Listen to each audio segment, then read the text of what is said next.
श्री स्वामी समर्थ सगळ्यांना. तर चला, आईने गावावरून मला भरपूर अशा वस्तू दिलेत. नको म्हटलं तर ती काय ऐकत नाही आहे. आणि आपल्या घरात कितीही वस्तू असल्या तरी गावावरून आईने काहीतरी देणे ह्याच्यात आनंदच वेगळा असतो. तर तिने बघा हे घरी बनवलेले सांडगे, बदाम आणि हे घरी बनवलेलं तूप, घरचं तूप आहे. हे थंडीमुळं आळं आहे आणि बऱ्यापैकी वर्षभरासाठी गहू ज्वारी वगैरे आईकडूनच असते मला. चला, तर दुपारी जरा चटपटीत खावंसं वाटलं, पण बाहेरचं खायचं म्हटलं की आता वातावरण एक तर थंडी पण पडलेली आहे भरपूर आणि ऊन पण भरपूर लागते. बाहेरचं नकोच म्हटलं. मग घरच्या घरी मी रात्री चणे भिजत घातलेले, तेच कुकरला 2 शिट्टी लावून करून घेतले आणि त्याच्यामध्ये टमॅटो, कांदा आणि काकडी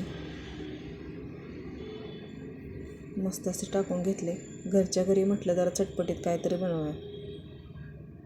मिक्स असं करून घेतलं. कुकरला 2 शिट्ट्या लावून घेतलेल्या मी, बऱ्यापैकी शिजवून घेतलेत मी.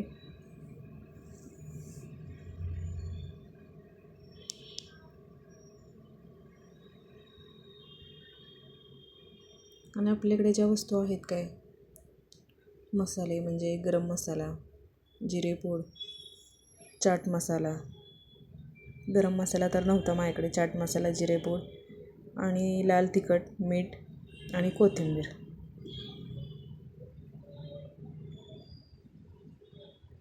तेच टाकून घेतले. जेवढे होते तेवढे मसाले टाकले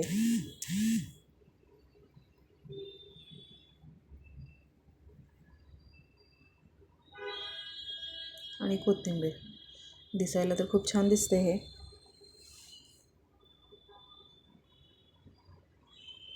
आणि लिंबाचा रस, लिंबाच्या रसामुळे टेस्ट छान येते.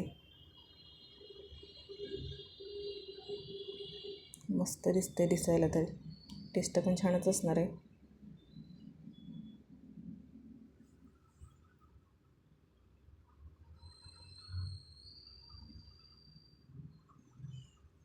घरच्या घरी काहीतरी आपलं बनवायचं बाहेरचं खाण्यापेक्षा. आणि बघा मस्त असं झालं आहे. सगळ्यांना आवडेलच बऱ्यापैकी. आणि पूर्ण चणे शिजलेत बघा.